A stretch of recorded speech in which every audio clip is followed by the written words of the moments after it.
Okay, we're live. Oh, wait a minute, this is, wait a minute.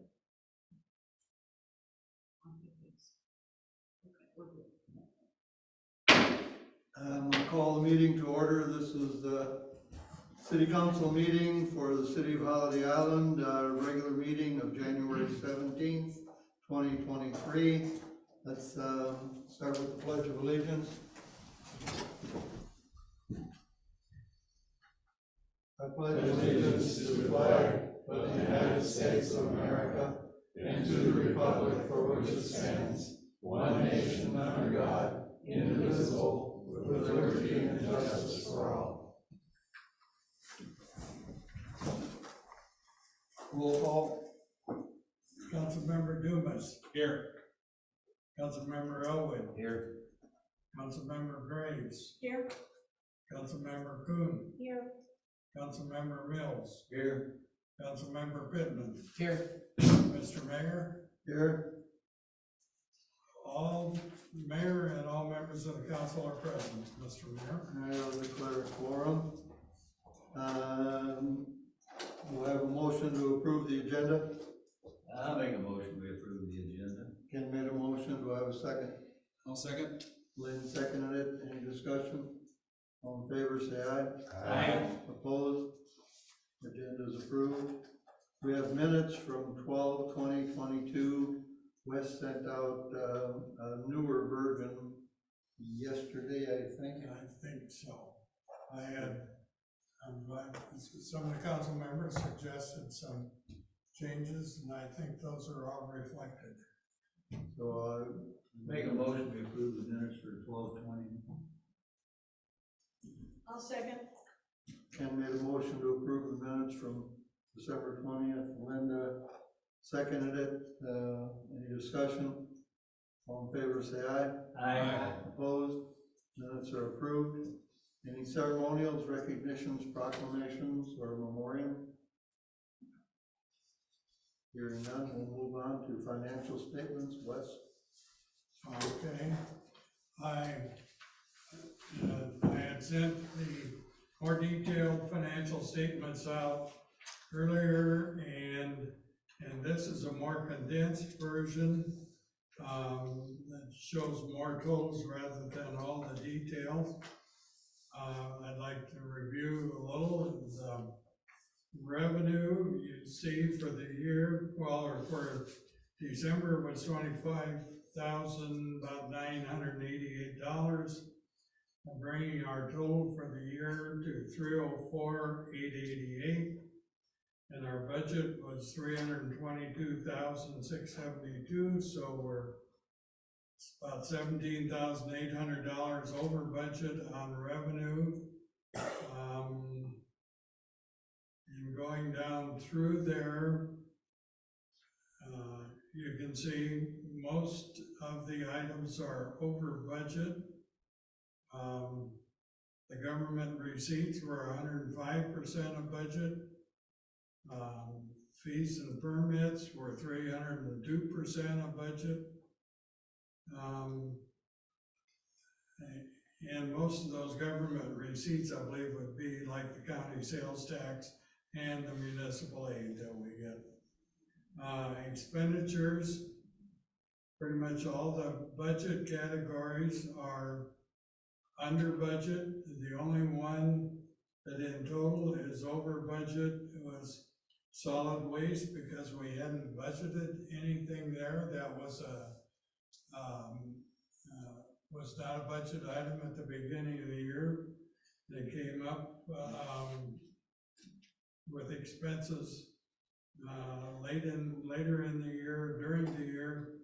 So we're about $1,630 over budget on solid waste. Otherwise, all the other expenses are all under budget. So as a result,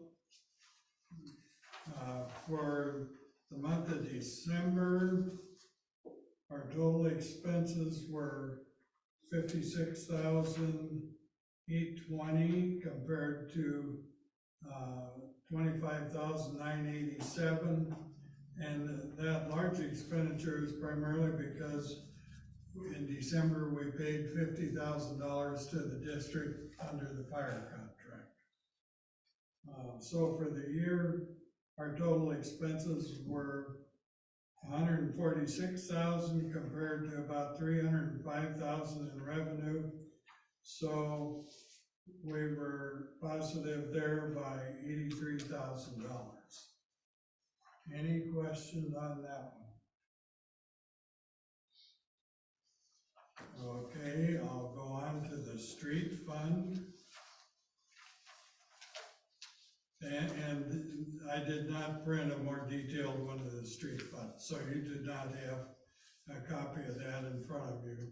Our receipts for the month of December were $25,439. There were no expenses, well, just a minute. I'm looking at the wrong one.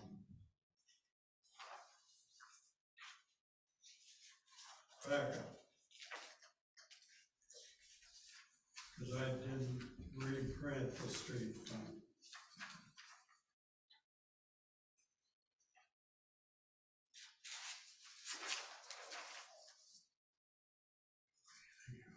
The street fund, start over. The revenue for December was $19,761.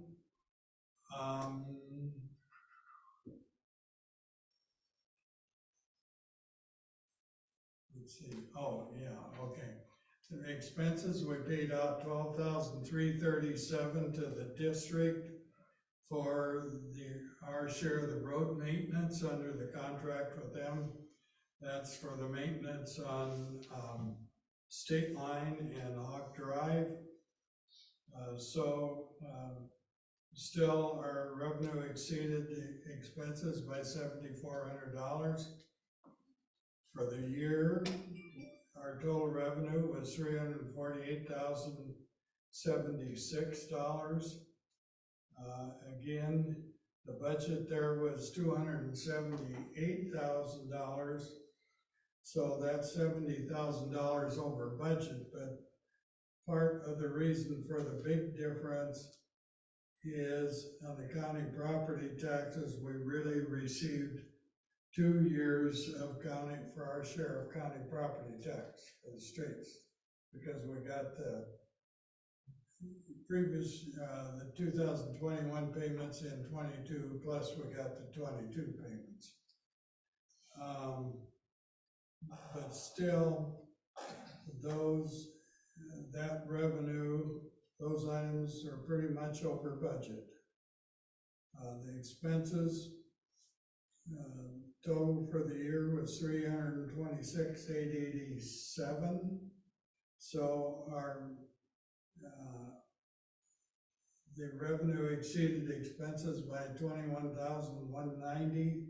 So it left an ending balance of $166,613 in the street fund. Then on the revenue fund, the reserve fund, there was no activity in December, so we ended the year with $75,000 in that fund, and that's where we started out at the beginning of the year. Okay, there's the two items Wes and I talked about, the two items that we thought we should cover relative to officially amending the budget for last year, because when they do the legislative audit, they want to see that you amended your budget if you were exceeding it by a significant amount. Even though everything we spent money on during the year was voted on and approved at that time it was spent. So anyway, later on in the meeting, they have an ordinance to address the expenditures for for solid waste and the excess cost of the paving project and repairing the culverts on State Line Drive. So we'll cover that when we get to it.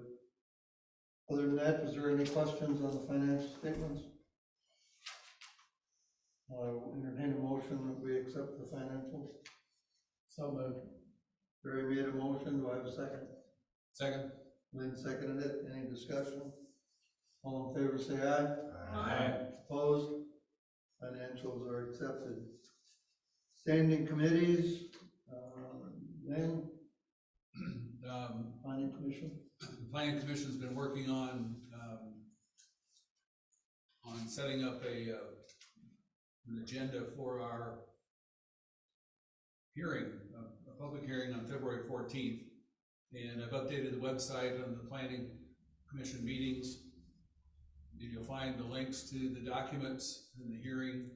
We're going to have a public hearing on the 14th, and immediately following will be the regular meeting to deliberate on the comments from the public hearing. The public hearing page can be found on the More tab under public hearing schedule, and we have a listing here. I have a couple links. This one takes you back to the page, and this one takes you to the document, the work documents that we have created. So it's out there for people to see what we plan to do on February 14th. And just for everybody's benefit, now that we have the planning and zoning, we passed, we passed the planning and zoning ordinance.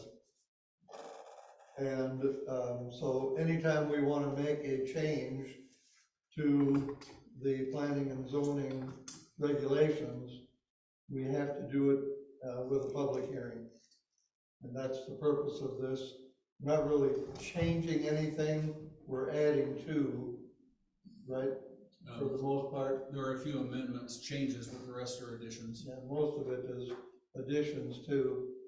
And so hopefully it'll generate some public interest, because you know what we're putting into this planning and zoning regulation is significant relative to using property in Holiday Island and stuff like that. So people should know that at the very least they need to know that there is a regulation out there before they buy property or embark on some project and then find out that you can't approve it. I'd like to speak to this a little bit. And just so that everyone helps, trying to help people understand what I tried to illustrate, text that's underlined is additions, and text that have strikeouts are what we're going to take out. So that's the key. In a couple places, we have the entire section has been added. So like, well, this one is had ads, but there's a section or two that it's all an ad. So I didn't underline the entire thing. Like this one, 15 is all this is brand new text, even though it's not underlined. It's underlined in the title. So if you browse through it, hopefully you'll figure out what we've done and what we're working on. Okay. Anything else? As far as reports, maybe you can tell us off the top of your head what the 2022 number of building permits was that was issued and how many of them were houses? I have nothing on the top of my head. Okay. I know you're bald. Jerry loaned me your hat. I can bring a report to the next meeting. I don't know that number Okay. off the top of my head, but I do need to send a report to the assessor, and then the Census Bureau will also request that we send in a report every year, so I'm due to get that done. Mayor, I'm mention about the broadband. Yeah, survey. I was gonna call on you next, so Jerry. Okay. I don't have exact numbers, but anecdotally, several people have done that, including myself. I know Lynn did. Lynn's, you're not getting what you were paying for. No, I was only getting a 95 speed, paying for 250. Well, I've paid for 250, and mine was 235, but the second number, is that the upload or down? Yeah, upload. It was way off of what I was paying for, so I don't understand that. But anyway, there's going to be another round of grants from the feds through the state, and they ask communities to do this. It's on, most of the social media pages. There's still time to do that. So if you're out there and are dissatisfied with your internet speed or don't have internet, there's a way to report that would behoove us in these grant applications. We did it, I guess, a year, 2 years ago now. But the criteria was much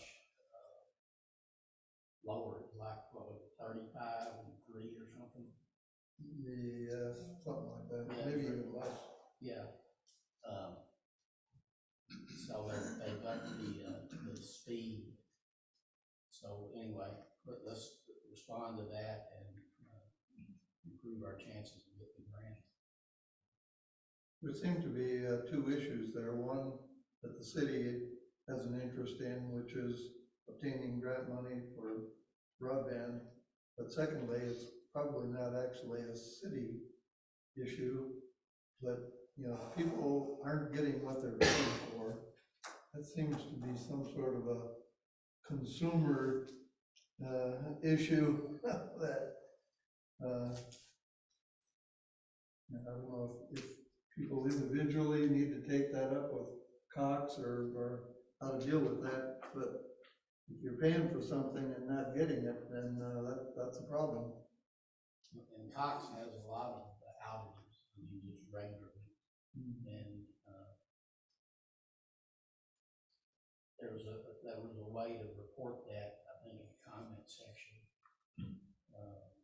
Did you see, I think it was like last Wednesday, there was an article in the paper that people could go on email and respond as to their quality of the service. So that's what I just talked about. And, but the deadline was Friday night. Okay, never mind. Was it the FCC that was doing it? I don't remember who it was. It was just a little up in the paper. Well, the Cox medium is coax cable, right? They don't have any, Fiber optic, fiber optic out here at all, do they? I don't think so. I think it's all overhead cable, which is quite a bit slower. But anyway, I think a sufficient number of people responded by Friday.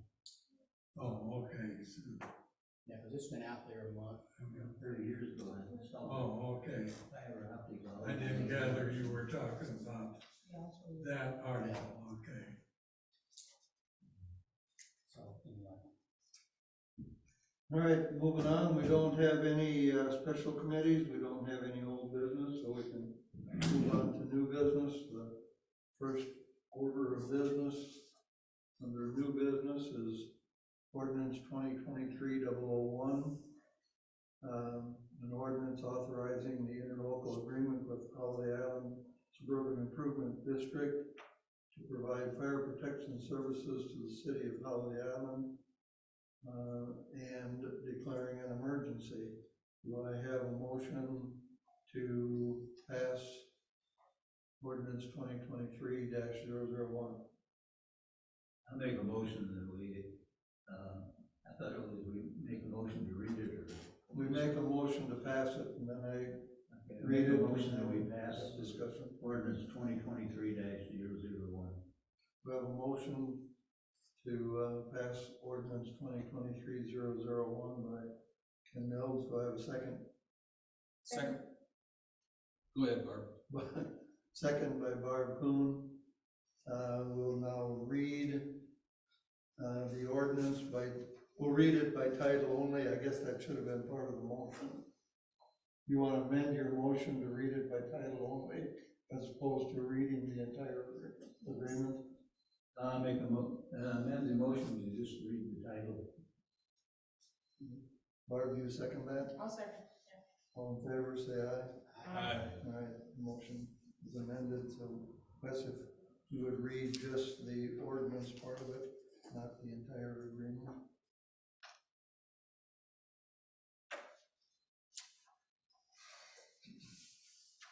ordinance 2023-001, City of Holiday Island, Carroll County, Arkansas, an ordinance authorizing an interlocal agreement with the Holiday Island Suburban Improvement District, the district, to provide fire protection services to the City of Holiday Island, the city, Arkansas, and declaring an emergency. Whereas the City of Holiday Island, Arkansas is in need of fire protection services and has determined that such services can most effectively and economically be provided by the Holiday Island Suburban Improvement District. And whereas in accordance with Arkansas Code annotated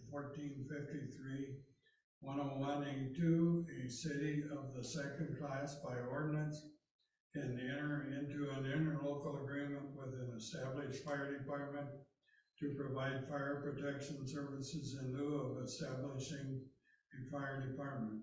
And whereas said fire department must be certified by the Arkansas Fire Protection Services Board, and the district's fire department is so certified, whereas the district is able to and willing to provide such fire protection services pursuant to an interlocal cooperation agreement for fire protection services, and whereas pursuant to its authority provided in the Interlocal Cooperation Act, the parties have prepared an agreement setting forth their respective duties, obligations, and responsibilities with respect to providing fire protection services within their respective jurisdictional boundaries. And whereas the Interlocal Cooperation Act requires approval of the agreement by the governing bodies of the district and the City of Holiday Island. Now therefore be it enacted by the City Council of the City of Holiday Island as follows. Section 1. The interlocal cooperation agreement between the district and the City of Holiday Island, Arkansas, providing for the fire protection services is hereby ratified and approved. Section 2. The mayor is hereby authorized and directed to execute the interlocal cooperation agreement for fire protection services on behalf of the City of Holiday Island, Arkansas, and to take any and all necessary action as may be required to fully and completely implement the provisions of said agreement. Section 3. The copy of the interlocal cooperation agreement for fire protection services is attached to this ordinance and incorporated herein by reference. Section 4. The agreement shall become effective after the approval and execution thereof by all parties. Section 5. The Holiday Island Recorder Treasurer is hereby authorized and directed to file in the office of the Holiday Island City Recorder Treasurer as a part of the minutes of the meeting at which this ordinance is adopted, a copy of the agreement, and such documents shall be on file for inspection by any interested person. Emergency clause. Since the previous agreement expired in December and an emergency is deemed to exist, and this ordinance will become effective upon approval. Passed and approved this through the 17th day of January 2023. Approved, Daniel Keys, Mayor, attested Wesley Stelly, Recorder Treasurer. Okay, I'll open it up to the council members for comments and questions, but I'll start with pointing out one thing. This is exactly the same agreement as last year's agreement, with the exception of the amount of money. Through discussions with the district, we decided that the city would take a lesser role financially in the operation of the fire department in exchange for taking over 100% of the sheriff's deputy contract and, increasing that from 1 deputy to 2. So you'll see that the amount is $5,000 annually in this agreement. So, any other comments, discussion? I move that we approve the emergency clause. We have to make another motion to, after we approve the ordinance. Oh, I thought we did it first. Then we make a motion. to Okay. Approve the emergency. A couple of more years, we'll get it. Can I make one comment before we move? I believe Linda didn't catch this. Arkansas is misspelled. Mr. Jewel, Where? City of Holiday Island, Carroll County. Oh, right. Arkansas. Arkansas. Yeah. Arkansas. No, Where at? Jerry? The very first Right. Arkansas. yeah. I didn't even read it right. In the agreement or in the motion? No, it's No, right Or here. in the ordinance? Okay, It's right here on the top of the ordinance. okay. Oh. And, that was obviously there last year too, because I just took the same agreement. We will make that correction. Any other discussion? And, roll call vote on the motion. Okay. Councilmember Dumas, Aye. Councilmember Elwood, Aye. Councilmember Graves, Aye. Councilmember Kuhn, Aye. Councilmember Mills, Aye. Councilmember Pittman. Aye. All in favor, Mr. Mayor. Okay? I learned last week I'm supposed to read these in alphabetical order, so I guess that's the way it'll always be. Or by ward and position. You have an alternate. Stay at alphabetical, fine. Yes. It's easier this way. Yes. Okay, We'll leave that totally up to you. Okay, the ordinance passed, because there is an emergency clause, I'll entertain a motion to accept the emergency clause. I move that we approve the, Second it. Lynn moved to accept the emergency clause, Pat seconded it. Any discussion? Roll call vote on that.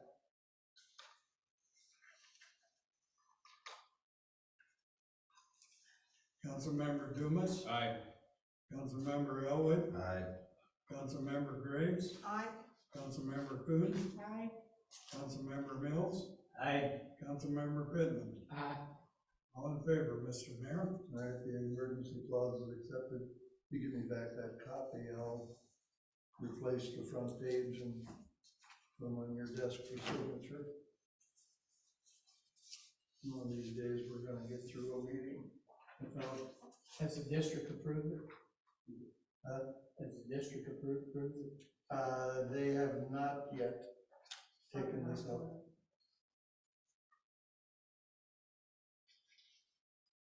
All right, moving on, next item on the agenda is ordinance number 2023-002. An ordinance establishing salaries for elected officials and employees and assigning municipal property to elected officials and employees of the city of Holiday Island, Arkansas, and declaring an emergency.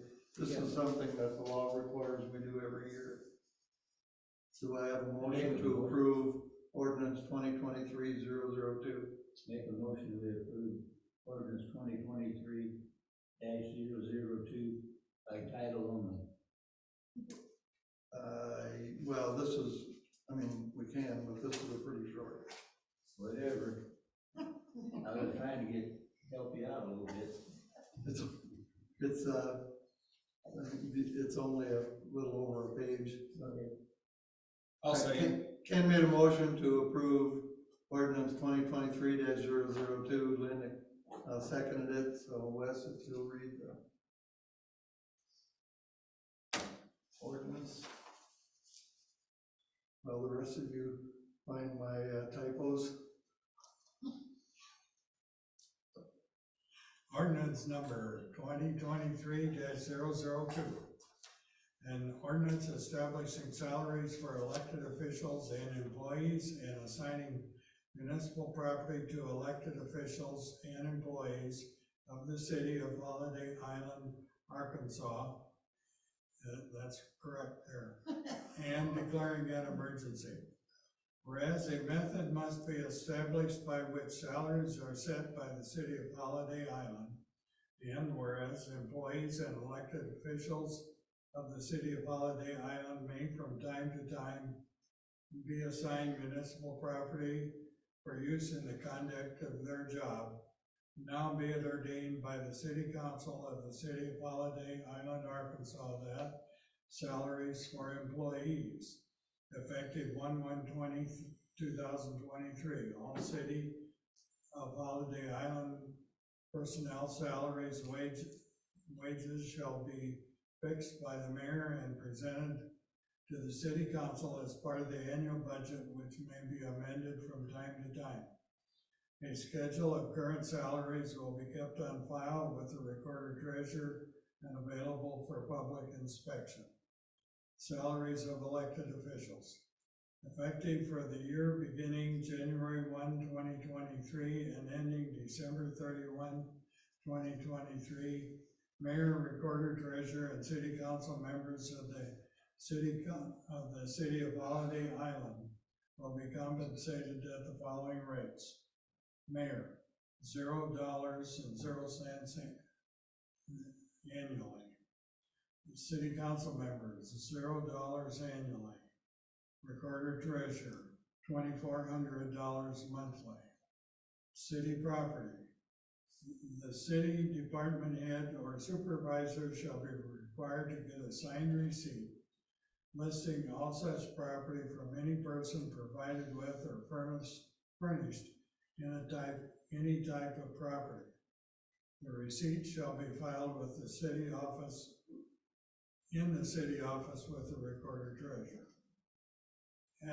In the event of death, termination or resignation, and the agent, employee, officer has wages accrued, sick time, vacation, paid leave of absence, or any other sums due him or her from the city office shall notify said individual in writing of the amount owed and the simultaneous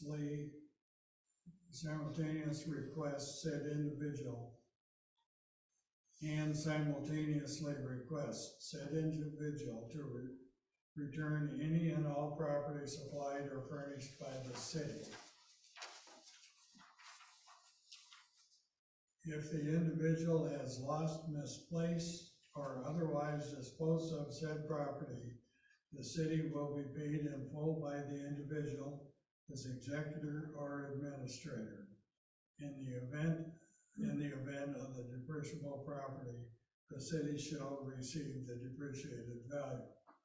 D, the city may withhold from wages, accrued sick time, vacation, paid leave of absence, or other sums held by the city, the value of the property not returned at the time of death, termination, or resignation.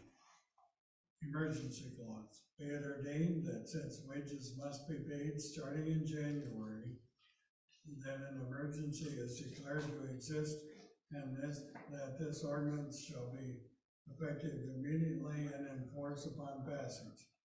Passed and approved by the City Council of Holiday Island, Arkansas, on this date of 1/17/2023. Approved, Daniel Code Keys, Mayor.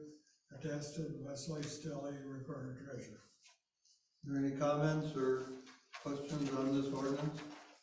I have one on, under city property B, because death is one of the occurrences. I wonder if where it said said individual in that paragraph should also include the disclaimer you have back here, his executor or administrator as well.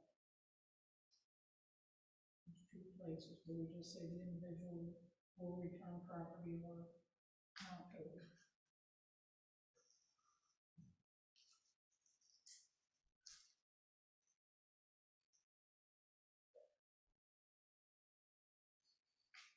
Yeah, you wouldn't be able to No. notify the individual in writing if they died. Right. Well, maybe you could. Can we add after the individual, Paragraph but B, that's- Yeah, that's- administrator or executor? Right, that's what I put in the right word it says individual Okay. in 2 spots, change that to include his executive administrator. Okay. So I got this.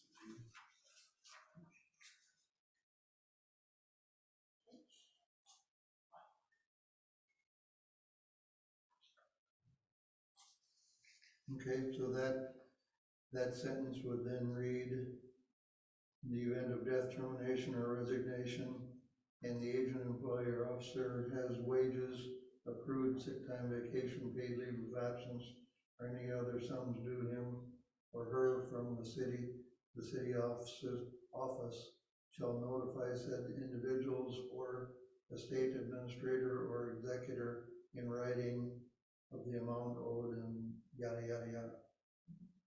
Okay? We'll make that change.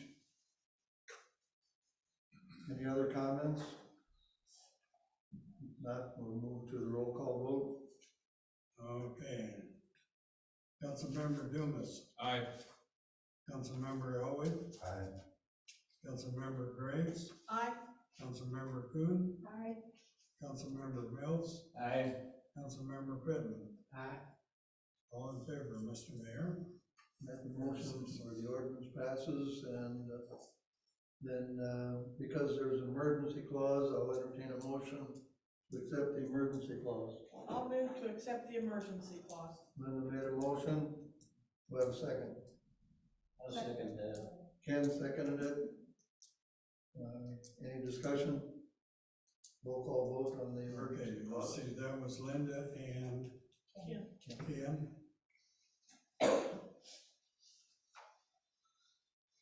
Councilmember Dumas, Aye. Councilmember Elway, Aye. Councilmember Graves, Aye. Councilmember Kuhn, Aye. Councilmember Mills, Aye. Councilmember Pittman. Aye. All in favor, Mr. Mayor? Okay, the emergency clause passes, so we can move on to the next item on the agenda, which is the budget amendment for last year, ordinance 2023-003. Do I have a motion to accept ordinance 2023-003? Make a motion, we accept ordinance 2023-003. Ken made a motion, do I have a second? Second. Lynn seconded it. Read that one, short and sweet. Okay.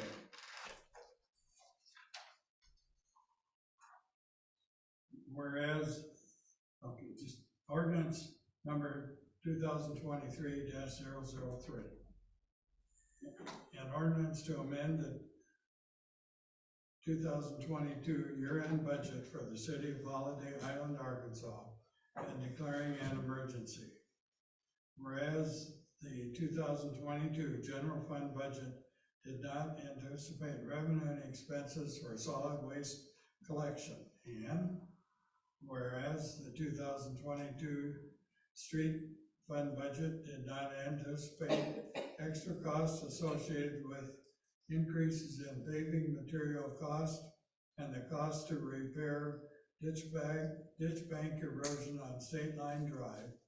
And whereas the general fund and street fund revenue exceeded budget, now therefore be it ordained by the city council of the city of Holiday Island, Arkansas, that one, the general fund budget be amended to include $1,020 in revenue and $1,629 in expense associated with solid waste collection and an illegal dumping cleanup. And two, the street fund budget be amended to show an increase in expense of $61,888.87. Since the budget amendment is required to close the 2022 year, an emergency is declared to exist, and the ordinance will become effective upon approval. Passed and approved by the City Council, Holiday Island, Arkansas, on this date of January 17th, 2023. Approved, Daniel Keys, Mayor. Attest, Wesley Stilley, Recorder Treasurer. Are there any comments on this ordinance? Hearing none, we'll move to a roll call vote. Councilmember Dumas, Aye. Councilmember Elwood, Aye. Councilmember Graves, Aye. Councilmember Kuhn, Aye. Councilmember Mills, Aye. Councilmember Pittman. Aye. All in favor, Mr. Mayor? Okay, and since there is an emergency clause, I'll entertain a motion to accept the emergency clause. I'll make a motion to accept the emergency clause. Ken made a motion to accept the emergency clause. Do I hear a second? I'll second. Linda seconded it. Any discussion? Move to the roll call Councilmember Dumas, Aye. Councilmember Elwood, Aye. Councilmember Graves, Aye. Councilmember Kuhn, Aye. Councilmember Mills, Aye. Councilmember Pittman. Aye. All in favor, Mr. Mayor? vote. Okay. You want me to just keep all these together and Sure, okay, that'll be good, then I'll just keep all these together and make the corrections. Okay. Even though this one doesn't require any corrections, okay. I'll just give it to y'all at one time. All right, the emergency clause passed. You can move on to ordinance 2023-004, organizing the governing body per ACA 1443-501. What we're about to do here really accomplishes two things. One, we're required every year to acknowledge the results of the election and to organize the, the government, the city government. It doesn't really say how you acknowledge the election results. So, all in favor of acknowledging the election results? I don't know how you do that. We're all here, we're all sworn in, so, obviously we've acknowledged the election results. As far as the rest of it is concerned, we had covered that originally when we were still a town of Holiday Island under resolutions. And normally that information would be codified in the municipal code under Title I. We haven't codified our ordinances yet, however. Linda did volunteer to take all those resolutions and put them in ordinance format for purposes of eventually getting them codified. And it also happens to meet the requirements of the law. So this is a very long ordinance if we were to read the whole thing. And so I'm going to make a suggestion. The way this ordinance is put together, there are the typical whereas portion, and then following through the ordinance, there's 6 different sections. Each section has a title. I'm going to suggest that Wes read the whereases, and then when he gets to the now therefore be it ordained part, read each section number and the title of that section. And then the full ordinance will be posted for anybody to read the entire contents. But basically it's when and where are we gonna meet, what's our agenda look like, how are we gonna act in the meeting, and things like that. So it's pretty routine stuff. So with all that said, I will accept a motion to pass ordinance number 2023-004 and read it by section title. So moved. Lynn made the motion. Do I have a second? I'll second it. Pat seconded it. So, Wes? Want me to do this? I can do it. Okay.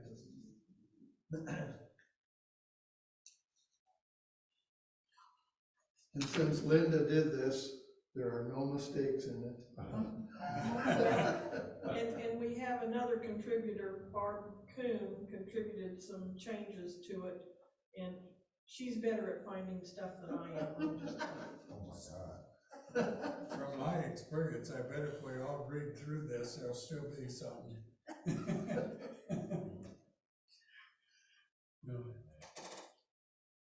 Ordinance number 2023-004. An ordinance organizing the governing body per ACA 1443-501. Whereas the city of Holiday Island has been incorporated and in existence for 2 years, and initial arrangements for how the city would conduct basic operations of announcing and conducting meetings, establishing a purchasing policy, establishing bank accounts, and maintaining records, and establishing a document retention policy was initially specified by resolutions 2021-001, 2021-002, 2021-003, 2021-004, 2021-007, and 2021-008. And whereas the city does not yet have a municipal code defining the conduct of these basic operations, and whereas the city council has determined that it is in the best interest of the city of Holiday Island that an ordinance be approved that sets forth how the city will conduct these basic operations going forward, such that the amendments can become a part of the city municipal code once the city ordinances are codified. Now, therefore, be it ordained by the City Council of the City of Holiday Island, Arkansas. Section 1, establishment of a time and location of City Council meetings for the City of Holiday Island. Section 2, establishment of the rules for conducting the meetings of the City Council and declaring a quorum.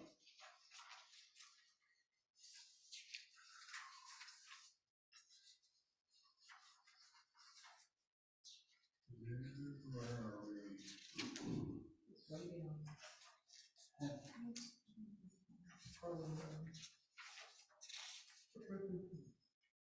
Section 3 is on page 8.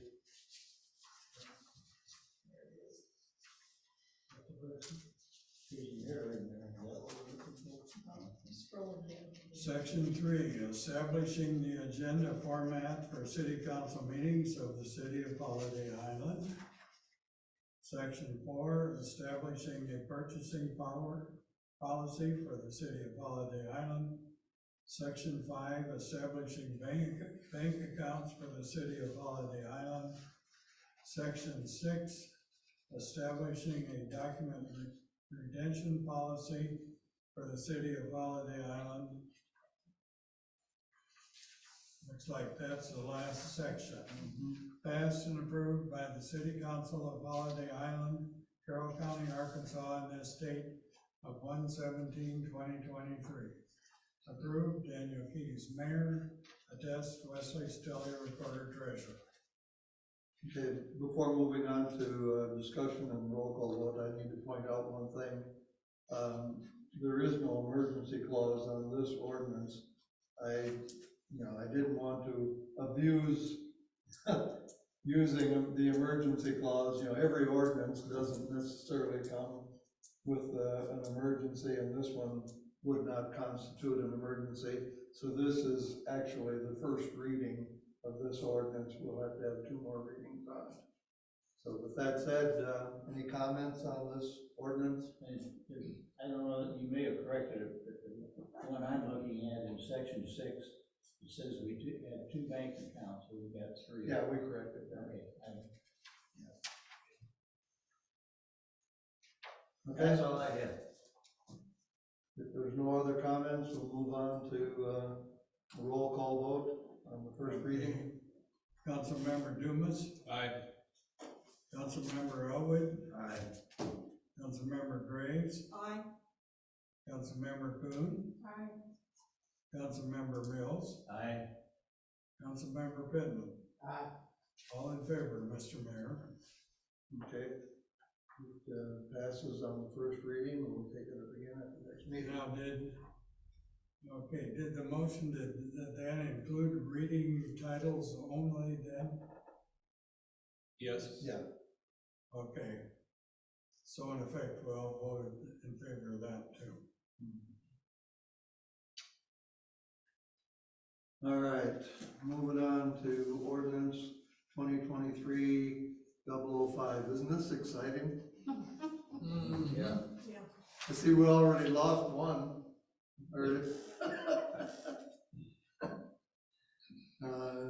Moving on to ordinance number 2023-005. An ordinance authorizing well, I found the mistake right away. It's not and. An ordinance authorizing an interlocal agreement for road maintenance for the city of Holiday Island, Arkansas, and declaring an emergency. This is an annual agreement, so we have to renew it. Do I have a motion to accept ordinance 2023-005? I'll make that motion. I motioned. Pat made the motion, do I have a I'll second? second Morris this. is second. Ken seconded it. So we'll, You want to read this one by title only, or? No, it's short. we'll read the ordinance, not the entire agreement.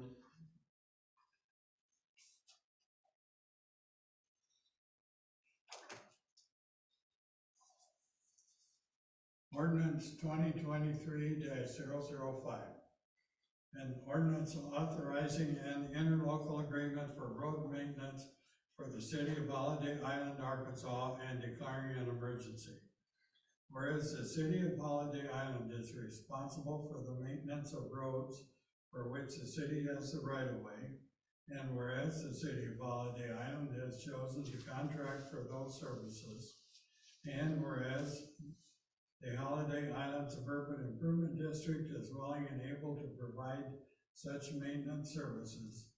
Now therefore be it ordained by the city council of the city of Holiday Island, Arkansas, that the attached interlocal agreement between the city of Holiday Island and the Holiday Island Suburban Improvement District is authorized. Since the period covered by this agreement has already begun, an emergency is declared to exist, and the ordinance shall become effective upon passage. Passed and approved by the City Council of Holiday Island, Arkansas, on this date of January 17th, 2023. Approved, Daniel Keys, Mayor, attached Wesley Stilley, Recorder Treasurer. Okay. This is exactly the same as last year's agreement, with the exception of the amount. The percentage of, prorated percentage of the, road department budget remained unchanged, since we didn't, pave any additional road or pick up any additional road, last year.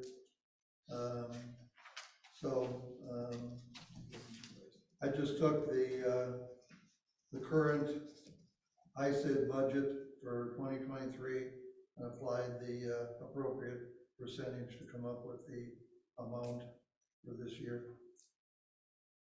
It's very close to last year's. Any discussion on the agreement? Are we discussing the ordinance or the agreement? Either one, and that's part of Well, the. I'd like to call attention to where it talks about road cuts.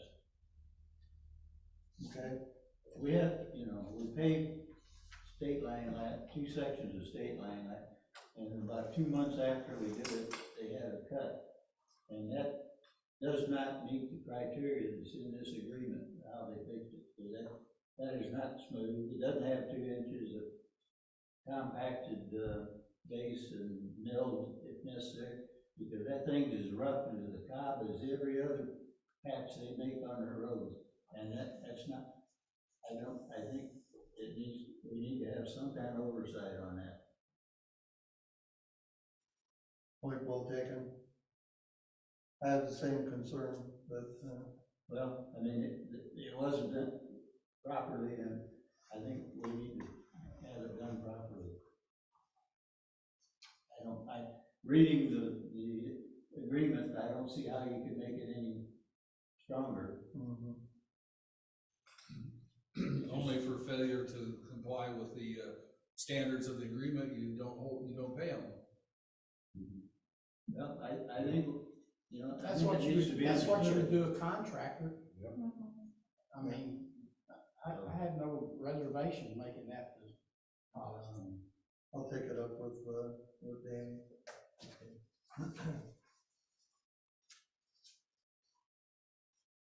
Any other, that bears on the enforcement of the ordinance, but not necessarily the content of it. No, I don't see how you could make it unless you put a penalty clause in there. Right, any other discussion on the ordinance? Otherwise, we'll move to, roll call vote. Councilmember Dumas, Aye. Councilmember Elwood, Aye. Councilmember Graves, Aye. Councilmember Kuhn, Aye. Councilmember Mills, Aye. Councilmember Pittman. Aye. All in favor, Mr. Mayor? Okay, the ordinance is approved. There is a emergency clause, so I'll entertain a motion accepting the emergency clause. I'll make a motion to accept the emergency clause. Ken made a motion. Do I have a second? I'll second. Linda seconded it. Any discussion on the emergency clause? Roll call vote. Councilmember Dumas, Aye. Councilmember Elwood, Aye. Councilmember Graves, Aye. Councilmember Kuhn, Aye. Councilmember Mills, Aye. Councilmember Pittman. Aye. All in favor, Mr. Mayor? Okay, the emergency clause passes. I might comment, and Linda, you were at the winter conference. There was one session, was probably Thursday. Weren't they talking about the street grants? Yes, I was gonna address the conference in my commissioner or Okay, board. Anyway, our comments where we make comments at the end. Commissioner's I comments. can tell you about that now, though, if you want. No. Now, let's Okay. wait. okay. Okay, next on the agenda is the code of conduct for 2023. We have to all sign this every year. For some reason, I ran a copy for each of us, and we only needed one sheet. So I'm gonna pass this around, and I have copies already printed off for the next 6 years. Can I just mention something I just noticed, though? We didn't have 2023-005 on our agenda for tonight. Yeah, it is. It's on mine. I'm looking at it. Not on mine. It's on mine. Yes, I printed mine off of what I put on the website, so. I might have added that after you were left for Little Rock or Maybe we something. got our wires crossed on it. But could we make a motion to add that to the agenda? So- It's on the agenda. It was on the agenda as approved. Not the one I had on. Right here. Not the one that we published. Oh, no, we can do that. I have no problem with I this. don't wanna run into any trouble if we covered business that wasn't part of the agenda. So Okay. Right, you wanna make a I'll motion? move that we, add ordinance 2023-005 to the agenda. Right, since the ordinance 2023-005 was on the most recent agenda, but not on the published agenda, Linda is making a motion to officially add it to the agenda. Do I have a second on that motion? Second. Barb made the second. Any discussion? All in favor, say aye. Aye. Opposed? All right, thank you, Linda. Who seconded that? You made the motion, did you? Linda did, okay. All right, the code of conduct is coming around for everyone to sign, and Do we have to act on it, or we just sign it? this time, I just wanted to make sure it got done. Oh. You want Shakespeare or what? All right, now we're gonna move to resolutions. We have resolution number 2023-001, a resolution authorizing rental. My document says 2022. Oh.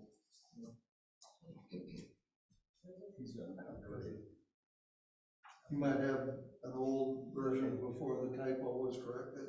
Okay. Okay. Resolution number 2023-001, a resolution authorizing rental or space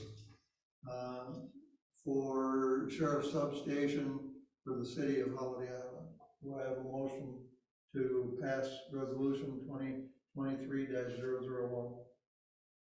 I'll move that we pass resolution 23-1. Do I have a second? Second. Jerry seconded it.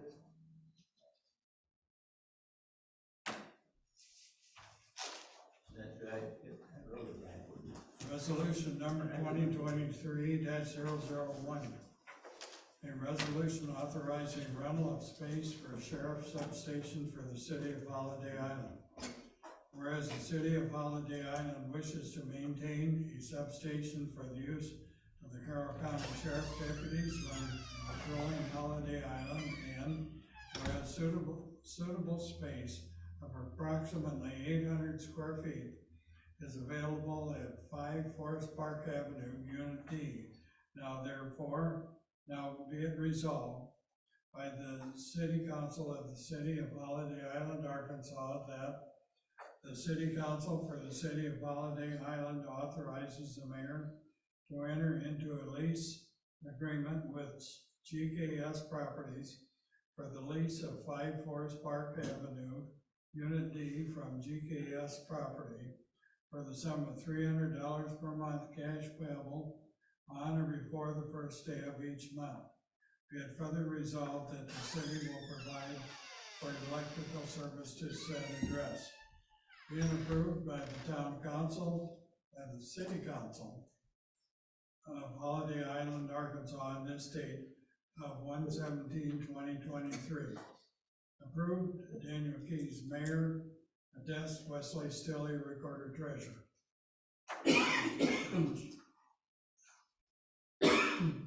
Can't believe nobody caught that. Believe it either. All right, You get the date too? the date's correct. It is on the hard copy. Okay. All right, any discussion on this? Yes. Somewhere you and I have had a discussion about the sheriff and all that kind of stuff. And I thought you said that the rent was going up to $500 a month this coming year, is that right? No. That the $300 was a special?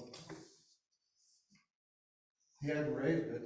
Okay, well, that's fine, that's somewhere you. We just talked to him last week and Good, he hasn't raised it. Now, what he does, I think the rent technically is $500 a month, but he takes 300 of it in cash.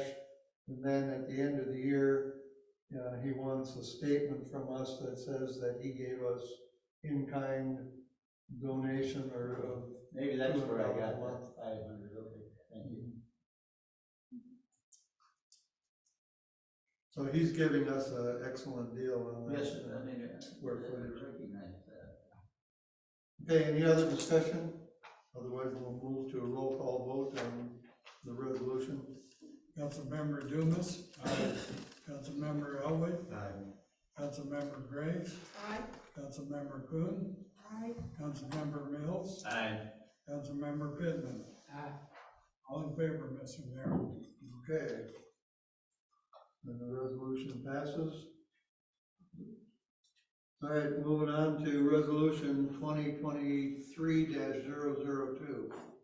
A resolution expressing the willingness of the city of Holiday Island to use state aid to street monies for the following projects: Woodsdale Drive and State Line Drive overlay. Do I have a motion to pass? Do I have a motion to pass this resolution? I make a motion, we pass resolution 2023-002. Ken made a motion, do I have a second? I'll second. Linda seconded it. Unless you want to read it. Resolution number 2023-002. A resolution expressing the willingness of the city of Holiday Island to utilize state aid to street monies for the following project: Woodsdale Drive and State Line Drive overlay. Whereas the city of Holiday Island understands that state aid street program funds are available for certain projects at the following participation rates: work ratio, work phase, state aid %, city %. Reconstruction and resurfacing, preliminary engineering, state aid 100%, city % 0. Construction of city projects, right of way, state aid 0, city % 100%. Utilities, state aid 0, city % 100%. Construction, state aid 100%, city % 0. Construction engineering, state aid 100%, city % 0. City project programmed but not let to contract. All phases, state aid 0, city % 100%. Now be it resolved by the City Council of the City of Holiday Island, Arkansas, that Section 1, the city will participate in accordance with its designated responsibilities in this project. Section 2, the mayor or his designee is hereby authorized and directed to execute all appropriate agreements and contracts necessary to expedite the construction of this city project. Section 3, the city agrees upon completion of the project to assume the maintenance of the right-of-way by city forces and others, including utilities, suburban improvement districts, and individuals, with the remaining Department of Transportation regulations. Section 4, the city pledges its full support and hereby authorizes the Arkansas Department of Transportation to initiate action to implement the project.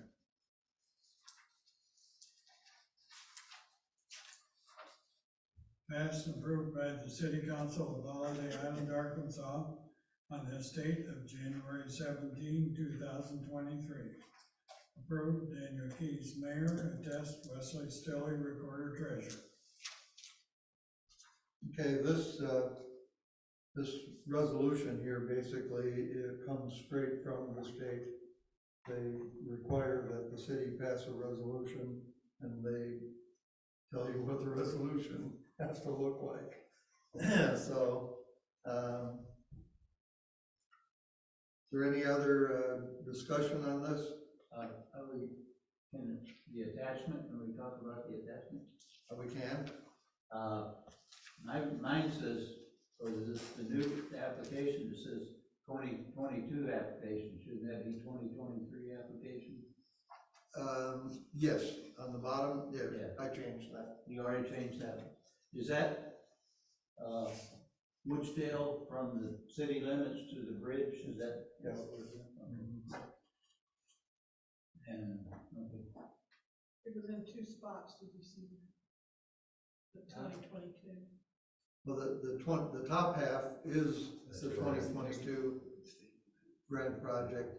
That's what the actual cost was of the 2022 project.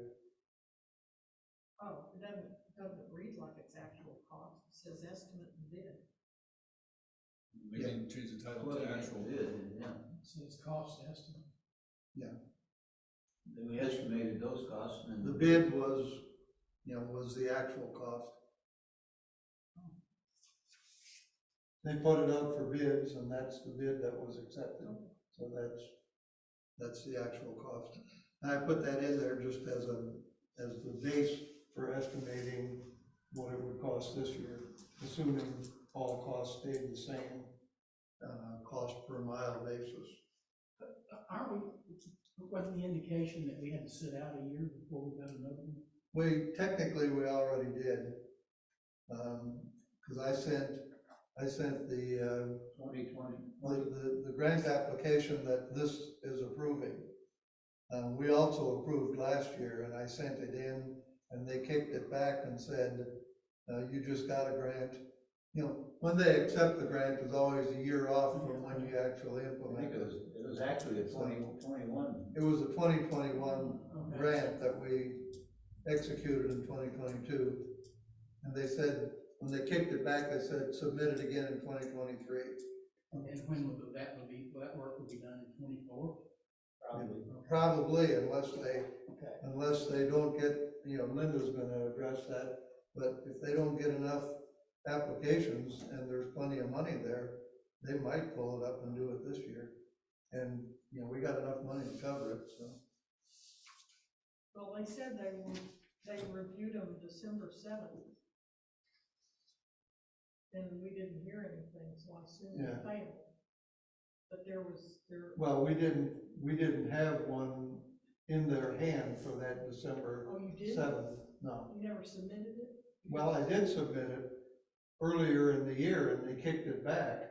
Oh, And now they probably wish they wouldn't have, exactly. because they had plenty of Yeah, money left. They had leftover money is Yeah. the deal. And I found it out at the Union League conference. Unfortunately, they didn't call me in Yeah, December and say, you still got that one laying around, you can send it back. well, it was like they hadn't told anybody when, the way they announced it, really. Yeah. So anyway, I told Dan he needed to resubmit that way. Yeah, so Because they're gonna I hope decide, you pass this because it's already been mailed. they're gonna decide. Oh, No, I mean, if you don't pass it, I can always call it back, but, after Linda told me what was going on, I went ahead and got it in the mail immediately, anticipating that, ordinarily, they wouldn't really, review those bids in December. Yes. Ordinarily, they'd review them in February, March, but the last couple of years, they've moved it up into December to get a jump on it, so they may still consider it yet for this year. Should have dated it 7th of December and then blame it on the post office back here. All right, any other discussion on the resolution? Otherwise, we'll move to a roll call vote. Councilmember Dumas, Aye. Councilmember Elwood, Aye. Councilmember Graves, aye. Councilmember Coons, Aye. Councilmember Mills, Aye. Councilmember Pittman. Aye. All in favor, Mr. Mayor? Okay. I believe we made it through this one, so. Man, we mowed them down, didn't we?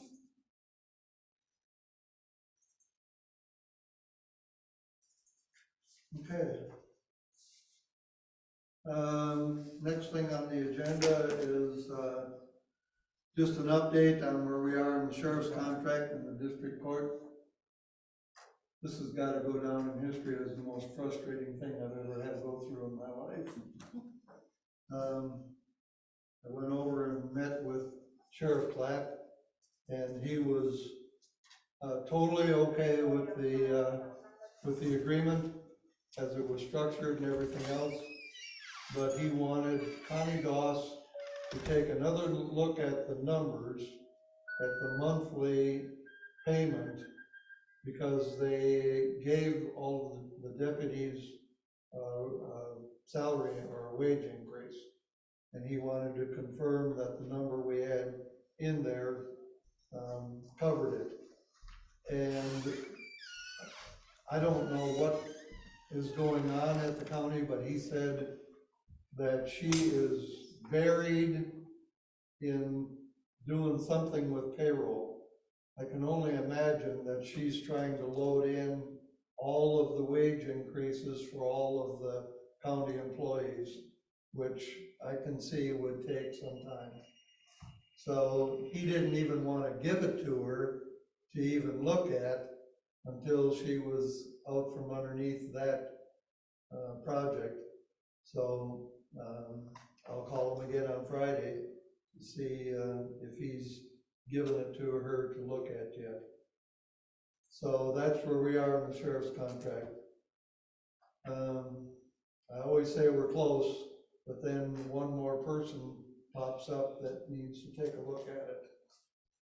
On the district court agreement, I had signatures from everybody except the county. And then we had a meeting with Judge Ramsey. I think we reported that already in the last meeting. And Judge Ramsey had an issue with the way we were approaching setting up a police department and staffing it with the sheriff's department. And I think everybody understands why we did that. We're kind of stuck again being the victims of how the laws were worded, not necessarily the intent of the law, but the wording of the law. And the wording of the law says that, if you look at establishing a police department, the law doesn't really say you can pass an ordinance establishing a police department and then staff it through the sheriff's department. The law says that you can either establish a police department or contract with the county. And then if you look at the actual code for establishing a police department, there's some very specific requirements, not the least of which are, I would have to start out by meeting with the Arkansas Commission on Law Enforcement and Standards and Training. I would have to meet before that commission and present to them our plan for establishing a law enforcement agency, which is what we would be technically doing. We would have to show a funding mechanism, proposed or enacted law enforcement agency policies, including without limitation, policies regarding use of force, vehicle pursuit, professional conduct, racial profiling, critical incident debriefing, and then the next section says, I have to show the administrative structure and organizational chart of the law enforcement agency, consisting of, at a minimum, a full-time chief of police that reports to the mayor. So I suggested to Justin that we change the wording of the district court agreement to say, instead of saying that the city of Holiday Island has established a police department, say that the city of Holiday Island has contracted for law enforcement with Carroll County Sheriff's Department, and see if Judge Ramsey would be happy with that. And where we are from a legal standpoint is Justin was working with the Municipal League. Justin Eichmann, our attorney, was working with the Municipal League to find examples of where that's already being done in Arkansas. The one I know of for sure is Horseshoe Bend, and the Municipal League knew of 3 other cities, all in Independence County, that were doing that. And then the winter conference came along, and the Municipal League was 100% tied up with the winter conference. So nothing got done on that last week. So I'm hoping that gets picked up again this week. So Lanny Richmond, the attorney at the Municipal League, was very confident that we can get this done. And so it's just a matter of putting together some kind of documentation that Judge Ramsey will be happy with. So we're chasing that elusive dream. And changing to using that agreement and that arrangement with Carroll County Sheriffs, does that still leave us with the ability to enforce our ordinances? Yes, Okay, because that's done through the code enforcement officer who is a sworn okay, officer. And, really, that's the reason why we need the district court. I talked to Sheriff Tate, quite a bit about this, establishing a police department. And I told him that long-term, that's probably still our goal, but there's more that we don't know about it than what we do know about it. And he said that when Oak Grove set up their police department a few years ago, it took them 8 months to get their procedure manual approved. So he said, you're looking at a year minimum from the day you start working on it, actually working on it, till you can expect to have it approved by the commission. And curiously, or interestingly enough, or ironically enough, later on, Oak Grove disbanded their police department because they couldn't afford it. So,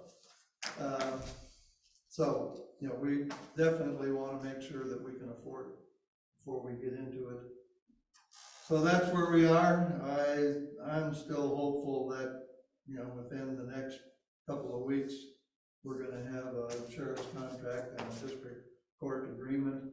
In the meantime, the sheriff has assured us that they're still patrolling in Holly Island,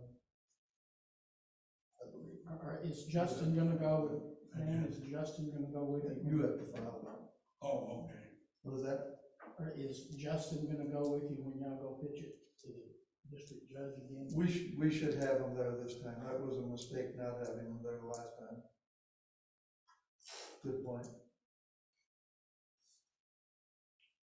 All right, that's the end of my agenda items. we had agenda 23-5, ordinance, but we added to it. We did it. We've done it already? Yeah. We did that. Yeah. All right. Yeah. All right. Y'all want more? All right, any public comments? 3 minutes. Oh, wait a minute. Ken only gets 2.5. Takes me 20 seconds to get up to the podium. First of all, Ken Brown, 7 Cypress Point. I wanted to thank the members and the mayor of the city council for all the work you've done. I've been on the board of commissioners for 6 years, starting my 7th. And I know that we don't do the amount of work that you've done. All these ordinances, I know what you all do, crafting them, putting them together, editing them, and I really want to thank you for that and appreciate it. I think you need to raise your salaries. I move for double, okay? That being said, and I really mean that, I wanted to ask Councilmember Pittman if there's anything that we could do, citizens of Holiday Island, and I'm referring to Representative Breaux, Harlan Breaux, and Senator Brian King, who represent Carroll County, and getting to them, having people call them, email them, whatever, about this broadband. The other thing is, when I was in Texas, we were in Harris County, which is the largest city in Texas, but when we would want something done, we'd get about 100, 200, 300 people to call a representative, and we've got an employee there that just checks off how many yeas, how many nays, who's against it, who's for it. And a lot of the actions from the legislature were determined by the number of people who would call in. So I'm wondering, Jerry, if you think that would be advisable to get on the phone. Well, I think the response to the survey, it kind of does that. Okay. I do know, I've got to figure out how to get the numbers from this last survey and test, but the one that we did a year ago, if you looked at that, they showed the pinpoints in Holiday Island by far of any of the Carroll County towns had people respond. Good. So, I mean, there's definitely an interest. Yeah. As far as the area representatives, I've talked to Harlan Breaux, and he's agreed to do whatever he can do. But the next opportunity, there's going to be a public meeting with the state broadband director. Okay. That's gonna be over in Eureka, but, all Carroll County would be invited to that. Good. And, that would be an opportunity for us to show. I think Cox, and I don't want to just get negative about a company, but my neighbors and down on our street have had really big problems with keeping our internet going just in the last 2 weeks. And a lot of people work out of their home here, as you know. And if it goes down, your job is entirely dependent on getting information in and out of your computer. So it's not just if your email's not there. Well, we've submitted 2 grant applications that have not been approved. And that was one of the things of the number of people who work from home here, that need internet. Mhm. And, the number of kids here, because when, this was during the pandemic that we're doing remote learning. Right. And, I mean, if you ever driven around at 3 o'clock, Yeah. we've got a significant number of kids that are Yeah. living out here Yeah. that drop off, so. When we did the high school bond issue, we had 137 3 buses coming here from to pick up. Thank you. Okay. Any other comments? Meeting scheduling? Wait a We're gonna minute. have more Council member council member comments? Oh, you're doing that? No. Council member comments? Linda, tell us all about the winter conference. Yeah, I did want to fill you in on the Arkansas Municipal League Winter Conference that I attended last week in Little Rock, and Wes was on Zoom, or whatever they were using, Yes. virtually attending. I don't know if any of the rest of you signed up to attend, but I found it very worthwhile. I'm not sure how worthwhile it was on Zoom, but it was really good to be there in person. And I'm gonna try to make an effort to go again if I can, because like I said, I was really impressed. They started off by introducing all the main players at the municipal league, so you had faces to go with the names, and you could even talk to them in the exhibit hall between sessions. They had like 30 minutes between sessions, and the exhibit hall was just down the hallway, and so they had a setup where they were seated and you could stand in line to get up and ask questions to individuals like Karen Curry, who does over the grants, and Lanny was there at the legal help table, and some of their colleagues were there too. There were others there. So I got to ask a few questions. The exhibit hall also was very interesting. I went through all the exhibitors. They had various government agencies that provide help and assistance to municipalities there through one way or another. And then they had private companies that were representing what services they could offer municipalities. I know that our IT vendor, Computer Hut, was a main sponsor, but I never saw that they had a desk set up there to talk to them. But anyway, they had some other outfits that did various things.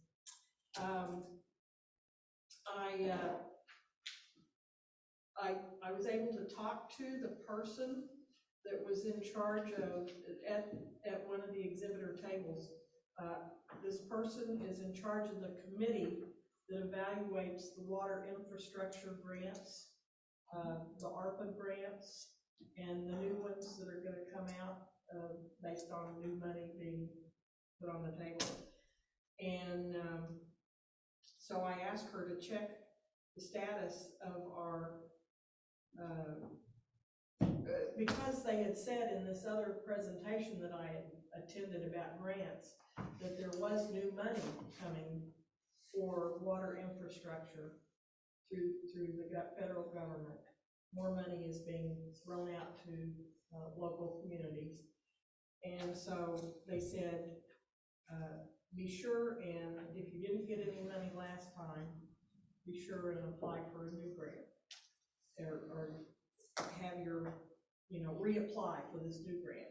And so I knew we hadn't been awarded the grant in December with the high SID water like we were supposed to. So I was just happened to find the lady at the table at the time I walked up to the table, and she's the person that runs the committee that approves all the grants.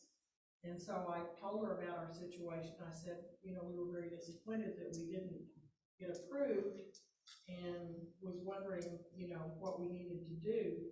And so she just looked on her PC and looked up us on there and said, well, you haven't resubmitted the paperwork. A note was sent to your person that submitted the grant saying you needed to resubmit it, and sent you some new paperwork to fill out, and it hadn't been submitted yet. So I called Danny and told him about that, and he said, well, he would talk to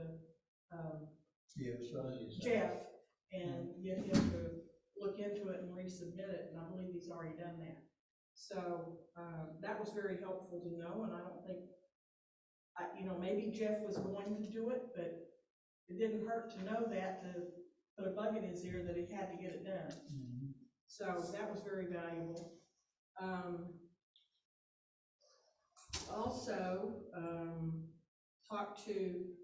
happened to find a man in the exhibit hall, and he runs an organization that certifies animal control officers.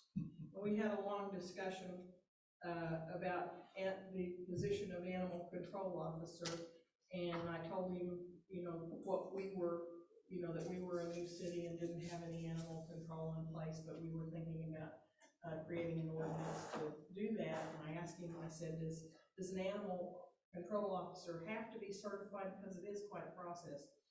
And he said, no, they don't have to be, but he volunteered that he could help us write the ordinance and policies we needed that would be suitable for our size community. And he was already, I told him that we were thinking about using maybe the guy in Eureka Springs to help us too. And he knows the guy very well. In fact, the guy called him on the phone while I was standing there talking to him. And so I think this would be a great resource to use to help us get going with some animal control. And there was I attended the session on the state aid to streets. Did you attend that, Wes? Which one? State aid to streets That's what grant? we just did. I know, but did Wes attend Yeah. the session on that? Did you? Okay, good. So you heard everything they said. And at the end, they said that when they didn't receive as many grants as they normally do, and so they actually had money left over after they had awarded all the people that had sent in their grants.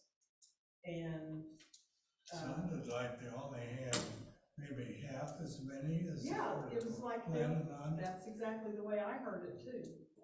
And so they had they figured they could award 40 more grants.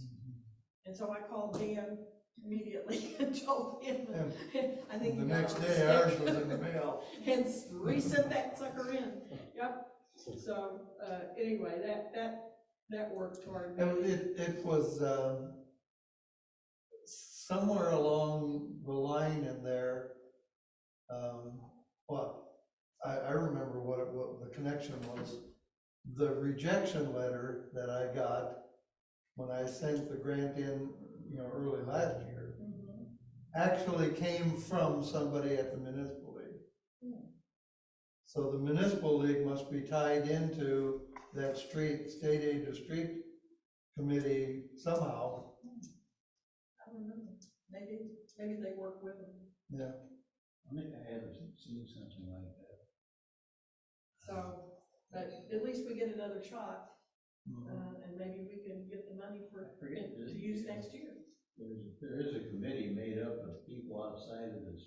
They're all They're made up of mayors. mayors. They're mayors of cities. Yeah. So anyway, that's sounding perhaps hopeful. And then they had this other session entirely on grants. Did you attend that one too? The Karen Curry? Which, A session entirely on just various grants. like the water infrastructure plus a whole other kinds of grants. I think I did, but on those, I kind of figured, well, we're not doing the water, so. Well, what I picked up out of that other one was the fact that, you know, Municipal League has all kinds of resources out there that they can help us with grants. If we were to find someone who could help us write grants and search for grants, I think that would benefit us tremendously, because they even talked about the National League of Cities has training available on how to write grants and how to get grants. And they have a big database of all the grants that are available for cities that we could access and find out when they're coming up and what they're for and how to get the grants. And then you'd have these training resources that could help you write them. And if cling to any of our viewing audience, if you could help us write grants, or if you're, you know, have any experience with grant writing, I think we could use a volunteer to do that, couldn't we? So, I don't know how we go about getting that, but surely there's somebody in the community that would volunteer their time to do that. Well, it had, you know, it would start with defining what the need is, and then see what grants are available for it. Yeah, but you could kind of put together a list of various kinds of, you know, generalized needs, and then see what's available, and then maybe tailor your request to what the grant is designed to support too. So you kind of go both ways at it. Isn't that lady that came several months ago from the Northwest? They do grant writing and stuff, yeah. Yeah. That's, I can't remember what agency she was with. it's the Northwest Arkansas Development Council or something. Oh, We just- the economic development? Yeah, the one over in Harrison. Harrison, yeah, We just sent in our $200 membership again. yeah, they can help too. Yeah. Okay, then, they had a really good session on FOIA law. Which one was it that you asked a question? Was that on the FOIA? You Yeah, asked a question that they took at the very end. Did one on sales tax, Oh, maybe that that was the really sales didn't tax. answer my question. Yeah. Then there was another He didn't one that understand I the question. asked, and I think right when they got to the answer, something happened on my computer and I lost it for a little bit, and so I didn't hear the response. Well, Wes was participating actively because he did ask a question, you know, one of them remotely. But yeah, FOIA law was very interesting. A lot of people asked questions at that one that they had individually, and they were able to provide pretty good answers. So Did you ask about what we're talking about at the planning commission? no, I didn't, but that's a really good one. They talked about how that's very tricky, though. That's very tricky if two people meet together. They did mention that. It's a little dicey. Well, yeah, that's what, if you Google it, that's what they say, that it's a gray area, but it indicates that. But we need to pursue that, and we can still go back and ask the municipal league their opinion about it too. When you, Barb, back read your ordinance, would that not be the same thing?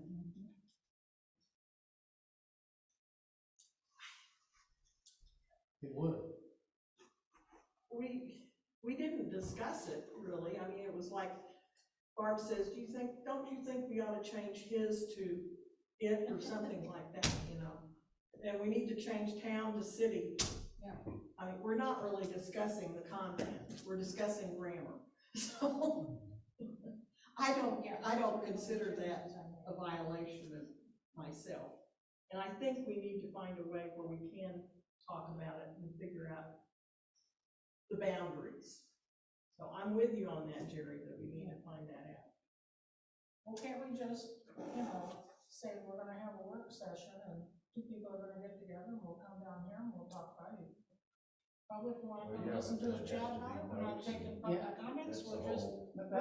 That's crazy, because, especially in the one that I raised, is that it's got to have a public hearing. I mean, everything, I mean, the end result.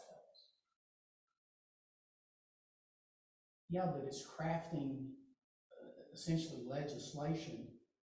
And you wouldn't be saying, you know, wouldn't be asking about, you know, I need you to vote for this or whatever. I mean, it would just be a collaboration of crafting the ordinance.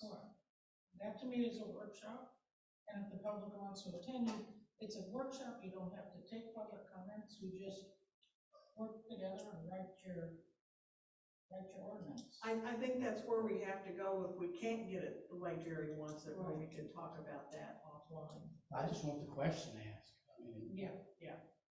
And I think we should ask. Who is municipal? Lanny, I think we'd ask Lanny. Lanny's the, One of the. He is eager to help us. I had a long conversation with him too, and he wants to help us do what, you know, whatever we need. I mean, I can call him. I called him when I was doing the liquor ordinance. Well, there you go, call him. Ken's talked to him. And I called him. He's the man, he really is. There was another session about, speaking of bills and legislation, there was another real interesting session on what bills would be going through the Arkansas legislature this year that might affect city government. And Sarah Huckabee Sanders has her own agenda that's gonna take top priority in the legislature. And it's gonna focus on criminal justice system, I wrote them down here. Education and one other one. Taxes. Taxes, yes. Those are her three big items, and they're gonna focus on bills that address her agenda first. And then if there's any time left in the legislative session, they will get to the other bills that the legislators want to put through. And there are three that they know of that are gonna be coming down the pike that affect cities. One is a bill they considered last year that was going to force cities, even though they can elect to do this year, it would force cities to have partisan elections for city council and mayors. And I would say that the vast majority of the cities that were at the league conference and everybody in the municipal league were vehemently opposed to, basically opposed to having partisan elections, but basically really opposed to forcing it down your throat. yeah, and the cost of doing it. Exactly. And anyway, so they said if it comes up, we all need to contact our legislators, Harlan and Brian. And they suggested the best way to send in our thoughts, I would have said it was email. They said use texting. Get their cell phone numbers and text them. And text them, you know, as things change. Follow the bills through the legislature and text your representatives. The other one that is could affect us is this bill about publications. They are going to try to change state law so that we don't have to publish in a newspaper or publish 5 places. They want it changed so that it can be published on our own city website. And they are developing a state website that we can also publish on, that we can, in local notices or social media, we can direct people to that website as well as our city website to, as the official posting places. So that's gonna be I can very guarantee you that the State Press Association will be fighting Well, they that. weren't But very, municipalities would have far more, they weren't very numbers. optimistic. I mean, it was sort of like a 50-50, 60-40 breakdown of how they felt the votes would go, because the lobby for the Press Association is huge and they have lots of money. Cities don't have any money and have no lobby, Well, so. the city, we don't have any money, which is the number we need to show that, to spend that on, Oh, yeah. On something that nobody reads. I mean, Yeah. a newspaper, I was the editor, when I was the editor, the editor in the eighties, had 90,000 circulation. They got 1,500 print subscribers.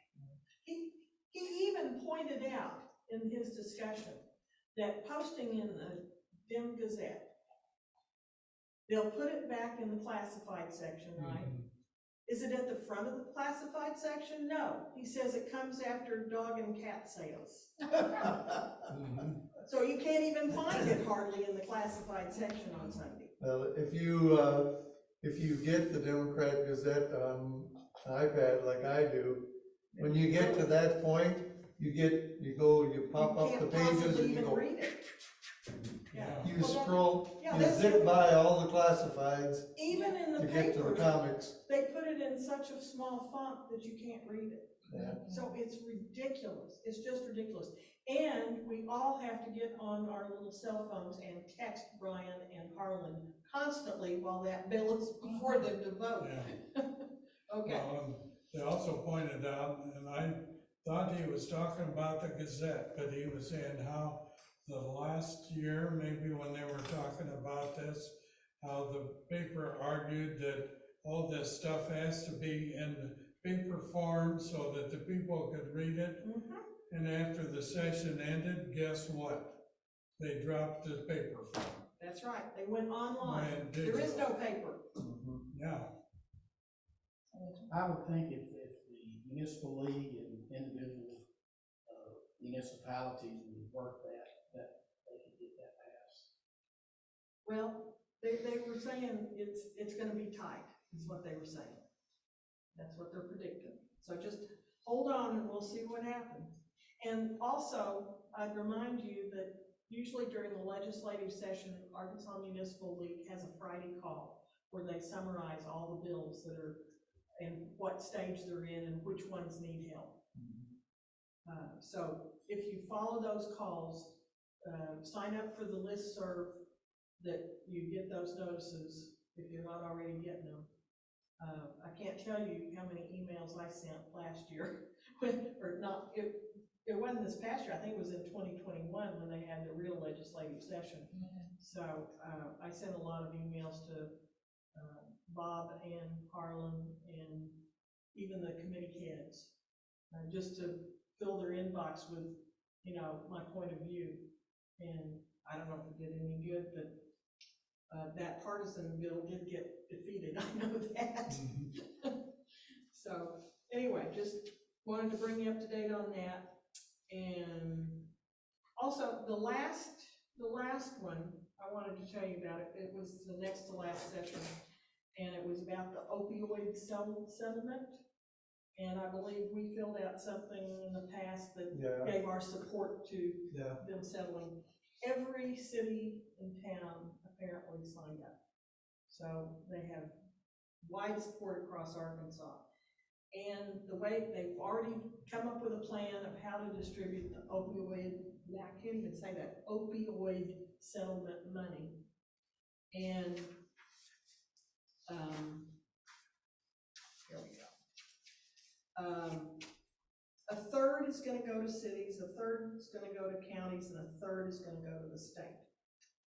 And the way they're gonna distribute it, that third that goes to cities, is everybody who has a city is eligible to submit for a grant to do something to either abate the opioid crisis or to provide some sort of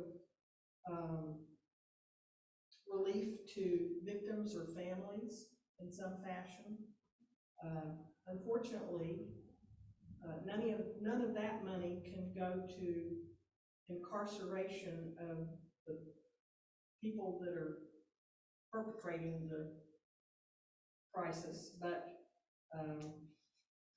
I know that the state is gonna look into that, or getting more jail space anyway.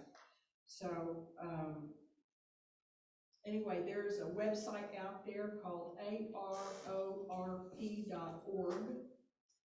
And if you click on funding opportunities, there's some forms that people can fill out. And anyone can submit a form, an application to apply for some of this money. If you have an idea and a plan for spending the money, and the only thing you have to do is fill out the form to describe what you want to do, and then you have to get a city mayor to sign it and the county judge to sign it. And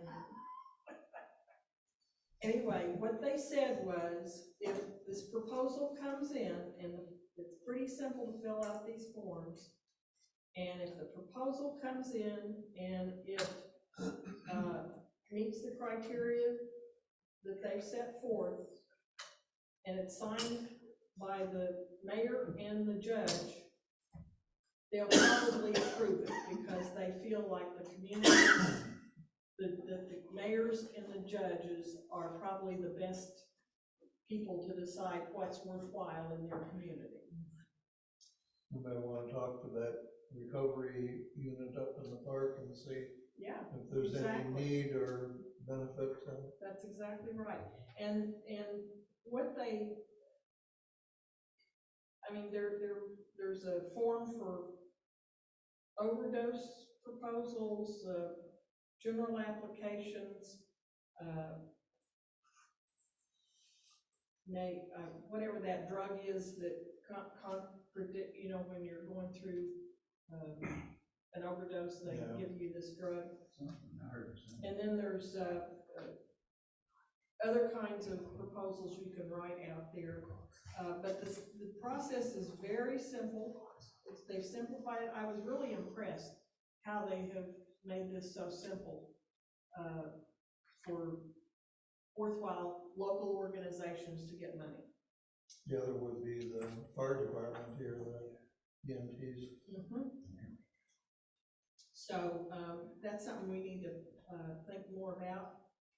And It's like everything else, if the forms are out there and people are Yeah. starting to fill them out and send them in, you know, probably need to be quick about it, or the money Yeah. will all be claimed. yeah, it's a lot of money too. It's a whole lot of money.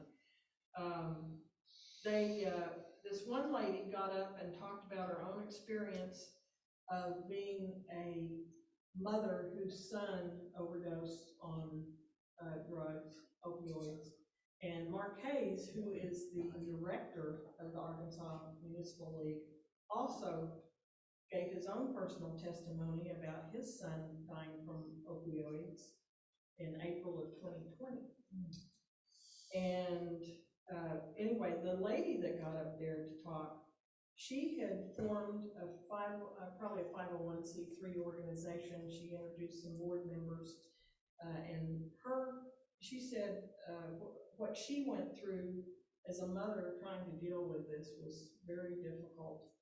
And some of her friends and community almost shunned her because he died from drugs. And there was a stigma attached to that. And she said, you know, he left behind 38 family members, her son did. And he said, and you know, they all felt they were being shamed in their grief process. And so anyway, she's created an organization to help parents and families of who've gone through the same situation that she went through. And they had already approved her application, and they presented her with a check for $1 million. Oh, Whoa. wow. But I think her organization is probably gonna be like statewide or something.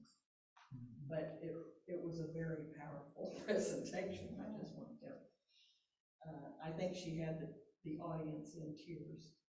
Linda, who writes the checks? This group, Municipal league? no, it's, Okay, it's Is a it state, out of a okay. class action lawsuit? excuse me? Is it? It was a class action lawsuit where they got the money. The money went to the state, and the state is distributing it out to cities, counties, and towns. So it's an AROP. Yeah, and this website is, they've got the guy for the state, I think, is maybe leading this, a committee where they are evaluating. I can't remember exactly how he said his committee was formed, but it's a committee, and they're gonna trust the judges and the mayors, so. Okay. Anyway, so, the last one was another interesting one too. It was about our, public water systems and how there's gonna be new regulations probably coming down very soon about, taking care of PFAs and PFOs in the water system. Does anyone know what a PFA or PFO is? You probably do if you've heard it.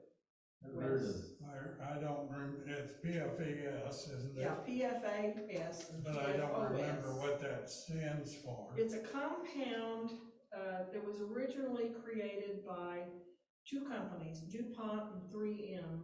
has to do with those, you know, like your fabric, where they put. Yeah, exactly. DuPont, And. 3M developed Scotchgard, DuPont developed Teflon. And in the development of those products, they invented these compounds that created, They never go away. that never go away. Never goes away. And, what They get into the isn't it- water, they get into your body, they get into the soil, and they just build up over time.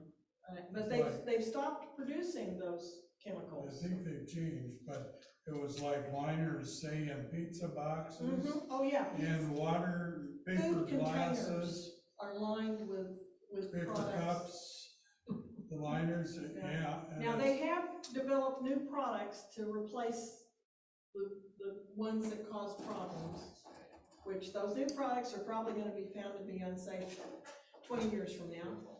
But anyway, they're trying, and what he says, PFAs are persistent, they build up in the bodies of peoples and animals and are toxic. I think one of our. So, Next what I door is wanna right say- about it. I don't wanna stay here forever, but what I wanna say about them is that, they can be removed from water by reverse osmosis. We've heard that word before here in Holiday Island, because that's what takes radon out of water too, is that reverse osmosis process. It's very expensive to implement. And everything else that's known to remove PFAs and PFOs is also very expensive to implement. So, no relief in sight, but there are like 4 or 5 different ways they can remove these from the water. They're all expensive. And new technologies are being developed every day that may be cheaper, but they're not here right now. But they're gonna come down with these regulations. I don't know how long they'll give us to implement them, but and this that's just for speaker It would seem like that said- would be a federally EPA, driven standard. APA But standards. basically, everything is polluted by lakes, rivers, wells, underground water aquifers, It's probably in the soil. landfills. Landfills, yeah, it's leaching out of the soil. Mhm. So I'll end on that cheerful note. Pat said your 3 minutes is up. A long time ago. That was a scary one. That was one you really didn't wanna hear That was about. hard to listen to, wasn't it? Yeah, it was scary. And there's a movie called Dark Waters that we can all watch to I don't think I want. understand. Yeah. Okay. All right, Thanks, Linda, good job. Do you got any more other comments? You gonna make a motion? No. You know, I worked on the thing for the, trying to get our zip code changed, and the person I worked with was Kyle Weaver in Womack's office, who had worked with, Town. 2 days ago, well, it must have been Saturday, there was an article in the newspaper about Town and Elm Springs getting a separate zip code, and I haven't had a chance to call Kyle and see what, they were suffering with the same thing we are, or were, and I will call the lady in, Little Rock this week, or probably next week, and find out if she started that process. I sent her the addresses. It was, according to that article, I read that article, and it was a little different situation over there. They already had, just like here, they already had zip codes that were unique to Town and Elm Springs. No, Yeah, they did. Yes, they did, but they were, because those, because that mail came through the Springdale post office, the people that lived in those towns had to put Springdale on their street address. Otherwise, they wouldn't get their mail. That's what they got changed.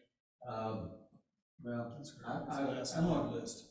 Kyle Weaver has been involved with that process with Town for years. And I will call Kyle and get that and see what he can tell me about that. But it sounded like the same thing that we were dealing with. Their situation was actually worse than ours. But It would be like Eureka Springs forcing us Yeah. to put Eureka Springs on our mail. Yeah, but Eureka Springs is just a preferred, and we're an alternate. And what we were trying to do is get that to be, Holiday Island to be the preferred. It didn't work. Anyway, that's There was just something, and Linda, maybe the sales tax guy talked about this a little bit too. But there was a comment that if you use the 9-digit zip code, they would get it to the right place. They would know where you were and in what jurisdiction. And I think someplace I also saw that the mail, any mail with 72631 comes to Holiday Island. It all comes to Holiday Island, but it's distributed. It's still, half my mail still comes with Eureka Springs on it. So. If you order anything online, just about every time it'll change Holiday Island to Eureka Springs. But if she implements this change, that's not supposed to happen, so that's what we gotta find out. Anyway. And it boiled down to the thing that the post office department wouldn't deal with. They didn't want any inference that we were doing it for sales tax, but the article in the paper said exactly that. So, post offices got it up there. Well, they also had a problem with 911 because the 911, if your street address was Springdale, but you really lived in Town, then, and you called in 911, they'd go to Springdale, they'd look for you in Springdale. And there was duplicate streets, there was like a First Street in Town and a First Street in Springdale. So they had a worse mess than what we did. I called somebody over Town, tried to talk to them, and I could get nothing out of them. Yeah. Right, next meeting is the 21st of February. Yes, sir. Anything else? Motion to adjourn, So moved. second, Second. all in favor, say aye. Aye. Opposed? We're adjourned. That was Jerry and. Jerry and They Bud. shot to get away. Thank you all for coming.